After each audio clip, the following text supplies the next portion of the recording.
Hello, you guys, and welcome back to my YouTube channel. Please do not forget to subscribe, comment, like, and of course, do make sure that you do share this video. So, you guys, I came across this video of a lady called Rina, you guys, and she did this video, of course, which is titled "My Journey of the 12th Apostolic Church." Now, Rina talks about the battles that she went through with alcoholism, of course, being lonely. She talks about the battles and the demons that she struggled with for so many years.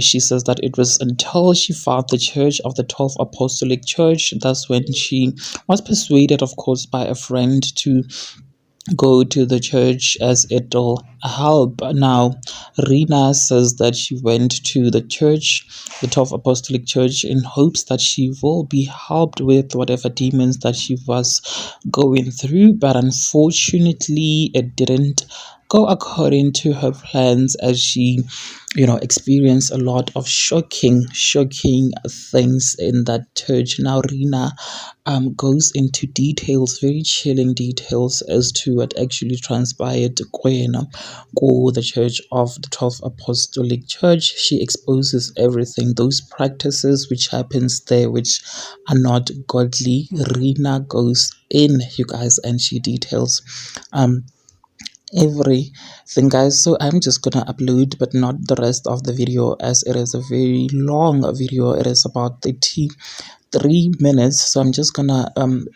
upload some of the snippets where I think those are like important factors to this whole video, you guys. So before I insert this video, do make sure, of course, that you do engage your thoughts with me in the comment section, and subscribe. Also share this video so that you do not have to miss out whenever I try to upload a new video.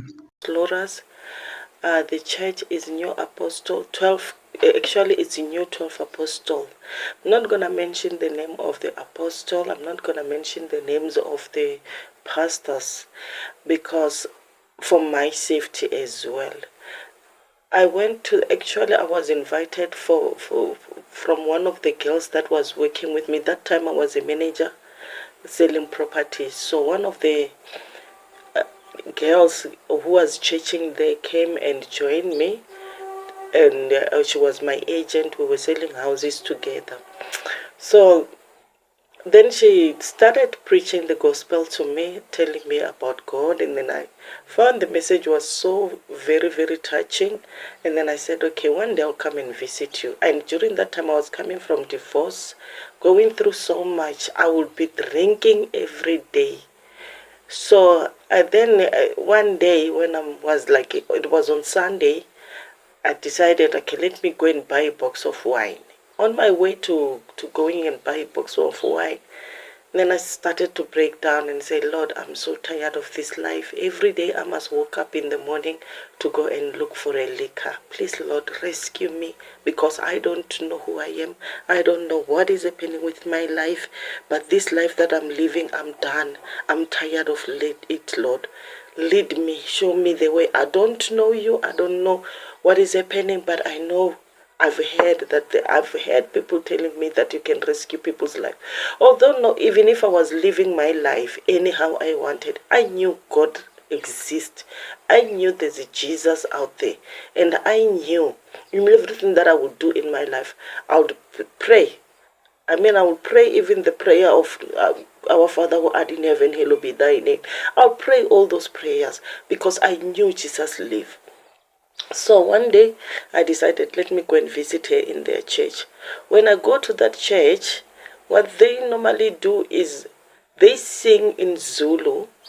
She actually, at first she would introduce you to the pastors there, and then to the daughters, and the sisters. You don't call them sisters at church, you call them dade, and there is mazalwane, and then it goes with stages. Then there is mshumayeli, then there is priest, then there is district, then there is Oscar, then there is district, then there is Mvangeli, then there is Oscar, then is Impostola. Mvangeli, they call him Chibi or Labokoko. I don't know what is supposed to mean, but when I asked, they told me all the people that are dead in your family, that when you are in this church, when you join the church, all the people that are dead, your great grandmas and everybody, now because they died not knowing God, then they will be cleansed through Him, and then that's when they will see heaven. I don't know how it works. I don't know. Believe you me, I found everything so different. But then I decided, let me give the church a chance. Let me see if I will be healed. I will be rescued from what I'm going through. Because I mean, I've just lost everything in my life after divorce. So I just decided, I went there seeking for healing. And then we went in the church, and then when you go there, you sit down. When you sit down, then they will start with singing. From there, then the priest will come and relate the message, and then they will have one verse that they will read for like almost a month. Every day they will read one verse, and then they will read it for the whole month. Okay, fine. And then after church, that's when Daddy tells me, go and talk to priest, because every problem that we have, every dreams, everything that we have, you go and talk to him, then they will be able to help you. Then I went and talked to priest and tell him what I went through in my life. Where I got so much healing, where I started liking the church, is when he told me about the Job from the Bible, what he went through. People change, his friend changes on him, even his wife. He was left alone, he lost everything, and then, but he never lost his faith. He told me, the journey that you went through, when you go through those days, those dark days in your life, when you where you feel you are tested, where you feel like God doesn't exist, when you feel like now you're walking on fire and you're walking alone. He said to me, you know what, nobody will be able to take your plate or to take your cup. You have to walk through that alone with your God. It will only be you and God. No matter what the test, no matter what you go through in life, it's not going to be given to anybody, but it's going to be you're going to have to go through it alone. Job went through it alone. Everybody decided, no, we're not going to go with you. No, you've sinned. They accused him, but he remained faithful to God, and he even said, I know my Redeemer lived. And that's what the message is. The priest told me. Then I decided, you know what, I found so much healing, let me continue with the church. But what I found it so odd was, when every time in the morning when you go to the church, when you visit, when you greet, you must say, Sawubona Baba. It means like a hello, Father, like a spiritual father, hello Father. Sawubona Baba, and then he will go like, Sawubona Tate, unjani, ngiyaphila ngomusa wakho. He will go like, how are you? And then he will say, I am living by your grace.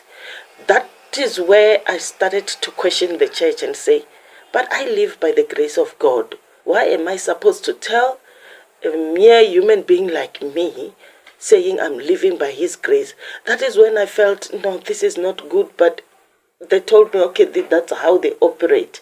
Then, okay, I decided. And then there is this thing where you will have to go according to like abide by what they tell you. Otherwise, there are consequences. So whatever they tell you to do, you have to do it quietly, respectfully, and then show that you do respect, and then you don't question, you just do as you are told. So, and another thing that kept me like thinking, what is happening here? The way when you are in the church, there will be a moment where all the prophets will start now prophesying, but they will all be crying in one cry, like they are mourning death or something. Then when they start talking, they will say, the Dade who passed away, they will mention the name of the Dade. She's saying this and that with regard to the church, or with regard to the progress of the church, or with regard to how the church members are behaving, or they will tell the story, but then it will be related from someone who died from the church, you see. So I joined in, and then I did not know I had a prophecy of, a gift of prophecy. That's when they told me, you do have a gift of prophecy. But then every time when I prophesy in church, I'll be telling exactly what it is happening, and then they will say, no, you have a demonic spirit. And I will also tell things that are so hidden about the pastors, and then every time they will call a meeting and say, now we want all the prophets to come, and then we want to cleanse them. There are those prophets that are not prophesying according to the spirit of the church, but they came with their own spirit. And I will find that I'm the one who is always in trouble, because I will say things that are not in the church and I will say them. And I was like, I would feel so off when it comes to that part. I would feel like I'm not part of the church. So one day we are singing in the choir, and then as we are singing in the choir, immediately I just collapsed. When I collapsed, when I woke up, somebody, a dad who used to go with me through by my car, drive with me, told me, this is what I prophesied. I said, please save Dade. I won't mention the name. There is Dade who went to the river, and she's been called by spirits, and if she's not been rescued, she will die immediately. We did not notice that Dade had left the church. We were busy singing in the choir. That's when I started prophesying. Then they stopped the church immediately, and then when they looked, Dade was not in the church. Then they started going out looking for Dade, and they found her on the way to the river. Then they bring her back. So one day, prior to that, I felt so sad, but in the end, God was in control. Honestly, when you go to those churches, you do not know that you are involved in a cult. You do not know that you are praying not God. But because of your faith, because of who you are, because you don't know what is happening, you know you are praying to God, and God is with you. I don't want to lie to you. God is with you. God rescue you. God will show you things. You will prophesy, and you will see things that people don't see. This is what was happening to me. I was like lifted to another level, because I was not meant to obey, to do things according to them. Because every time when they teaches me, I'll be so different. And I remember when we go to the church where all the branches were met there, that time I was driving, my life was okay. Financially, I don't want to lie. And then when we go there, I went and parked my car there. As I get out with my kids, the bigger apostle, the owner of the church, calls me. Then I went there and greeted them. As I leave, he asked them, Vangeli, who is she? What is happening with her? But I could feel things spiritually that he wants to know about me more, on a spiritual level. Who am I? Why am I like this? Like, why do I have things? He will ask about my life. So then, it's a journey, guys. I will try to break things in a very small, so that I shouldn't take long with regard to this. That's when I realized, okay, the church, you have to, when you are a member of a church, they must know everything about you, about your life. You are like part of a family, so that they will be able to me, it feels like it's about control. Then they will have ceremonies where you are invited to Vangeli house. One day we went to that ceremony, they cooked, and then we were like singing there, everything, we were swimming with the kids. And then one of the kids fell in the pool. And everybody was so shocked. They like, they couldn't move, they couldn't do anything. They're just saying, look at the child, look at the child. The child is sinking deep and sinking, and nobody's doing anything. Lord, the Spirit of God just told me. I was in the kitchen, but I could hear people screaming. Then I went out, and then I see the child going down in the water, and nobody's helping. You know, I don't know what happened to me. I just jump in the water and rescue a child. But I could see spiritually something is offish. Something is not okay. Something is not right. You know, but then I would ignore everything that is happening there. I would ask myself, with so many people who are in the swimming pool, they couldn't rescue a child. I had to come out and then go there and rescue a child. As I am saying that, then another day we go, again it was branches and Postola was there. Oh, and first of all, there is this thing about our branches. We have like different branches. Each and every branch you are recognized by the flower. There's a flower, you're given a flower. There's a red flower on you. There's a green flower. Each and every branch has its own color. My color, my branch color was red. Things happened in our branch. People were so talented in my branch. They had God gifts. In actual fact, some they were gifted with singing, some prophesying, some. When you are a child of God, when you are the chosen, when you have the spiritual gift, when you have the gift from God, be careful. Be very, very careful, because you are a target of the devil. Be very careful. As even according to Psalms 1, where God said, "Blessed is the man who does not walk in the counsel of the wicked, or stand in the way of sinners, but his delight is in the law of the Lord." Believe you me, when you partake in those churches, when you are partaking with demons. Demons they are living in the darkness. They want the light, and they could see the light through you, and they could see the gift, and they want the gift to use it for themselves. That is what was happening. My branch was so gifted, we would sing like angels. I don't want to lie to you. My branch was, I don't know, but what happened was, we had two daddy who we used to church. The first one was a girlfriend of a Mushumayeli. They were about to get married. Then she went and cheated on Mushumayeli. And then when she cheated, honestly, something bad happened to her. A horrible thing happened to her. All we could hear is she passed on. When we asked what happened, they said no. She was injected by the horses, by the injection that they use for horses, and then she died. She went out with some friends, and then they injected her with the injection, and she died. I mean, honestly, we do make mistakes in life, but I know the life we were living. Those girls were, to be honest, guarding their life. They respected themselves, and even they were respected even in the community. You wouldn't think something horrible like that could happen to them. The second one, again, the girlfriend of Mushumayeli as well. She went. When we meet as a branch, there is this thing where the preaching will go like, be careful when you go out. Don't go out as in like normally. Be careful, it's darkness out there. Open your spiritual eye. Be careful what you see, because amasango avuliwe. Now that amasango avuliwe, the doors are open.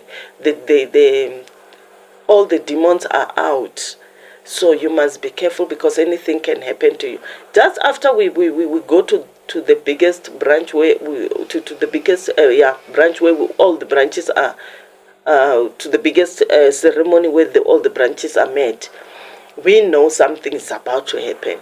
Then this daddy goes and visits Mushumayeli, and then she decided to go to the bar. I mean, they never drink, these girls. I don't know what happened. They said she was in a bar, and then she started a fight there by the bar. Then she goes to Mushumayeli to ask for help for him to rescue her from because she was fighting with people.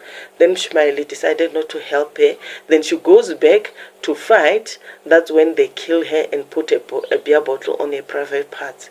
I mean, that's a horrible death for someone who churches, for someone that I know. She had a voice of an angel. When she sings, there was this song that she would love to sing always, where it says, "Ohongo nyama, ohongo nyama, suhlale nathi, cha lishona ila." Some things would happen.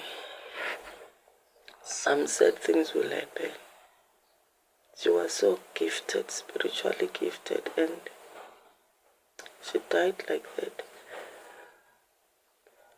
And you could say these were things of sacrifices.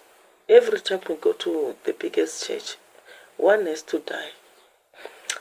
So one day we go again, it's a ceremony again, Vulama Sango, and then we all go there. It was in Xposed. And then when we were there, our branch goes to sing on stage, and then the stage just collapsed. We all go down, we fell down, and then 3 people died there. Horrible things were happening there, horrible. And every time when these things happen, I'll have a dream. God will be telling me to be. When I had to wake up in the morning to go to church, I'll feel something is not good. Something will just happen. I'll be fighting with my kids. My kids won't want to go to church. It will be such a difficult thing. Before we go there, or either I won't have money for petrol or something. And even me, literally, financially, I'm becoming drained. And the only thing that will come to my brain is I need to pay the tithe. I must have money for tithe. I would have no food, no nothing, but I will make sure that the money for tithe, I have it. And I could see my life is spiraling out of control. I'm losing my work. And daughters, they are dying like nothing. Like nothing. And then when you ask, when we are at church, the prophets will prophesy and say, yeah, they choose to live the worldly life. This is how they will die. I mean, to be honestly, I felt so off to say, where is God? Why things like this had to happen to us who are churching, who knows Him? During that time, I did not know what was happening. Then one day we go to another ceremony again where they ask, they wanted all the prophets to prophesy there. Then I came out with my prophecy, and then I revealed things about the apostle. After that ceremony, things was never ever okay with my life. That's when I remember one day I went to a hair salon to do my hair. I just fell from the chair while they're busy doing my hair. I fell down, and then they said it was like a plus minus 5 minutes. I felt for a long time. Then I started to puking some white bubbles from the mouth. So they thought maybe I am dead. Then I woke up after a while. Then when I phone Apostle, the priest, this is what is happening to me. The priest will go like, Irene is an attack to all the prophets at our church. We are aware of it. We are praying for it. But I go like, when I ask other prophets, no, it did not happen. I go like, what is happening with me? What is happening, Lord? What's going on? And all these attacks will happen more often. And then where I'll ask myself what is happening. And I remember one day, now I have recruited almost 3 agents from the same church. So we went, it was on weekend, we went and set up the tent somewhere where we were selling the houses. All of a sudden a storm started, and then this big ice just fell. It hailed very heavily. You know, when the ice started dropping, I started my car and say, okay, let's move quickly so that we can at least move to the nearest garage. We pack up our things, and then we pack them in the car. And then when I start the car and try to move the car is not going anywhere. But before that happened, these daughters were telling me they used to be the members of Antichrist. They used to be involved in Satanism. And they were telling me about churches. And they said to me, this apostle church is the best. It's the one that rescued them. And they found God in it. And with the topic, my soul was I was crying. I could feel something is horribly wrong, but I couldn't tell what was happening. But I could feel that I'm being tested. I could feel that this is not the human beings that I'm talking to. I'm talking to demons. And when they said Satan has an experience, Satan has come here to steal, to kill, and to steal. Believe you me, this what when they were talking to me, I could feel in my spirit something is off, and I could pray inside. But in that church we're not allowed to pray. As long as you go there and you sing in the choir, and then they pray for you, they will tell you it's enough, you are covered. But as soon as we're done with the topic, then it started hailing. And then when I started the car for us to leave the place to go to the garage, the car couldn't move. I fought with the car couldn't move. It hailed on us while we are there. My car was literally damaged, the windscreen, everything. And then when it stops, then when I start the car started. Now I decided, guys, no, today it's not a good day. I don't know what is happening spiritually. I'm not okay. Let's pick up. Let's go home. So when I get home, some of the girls were not okay. They were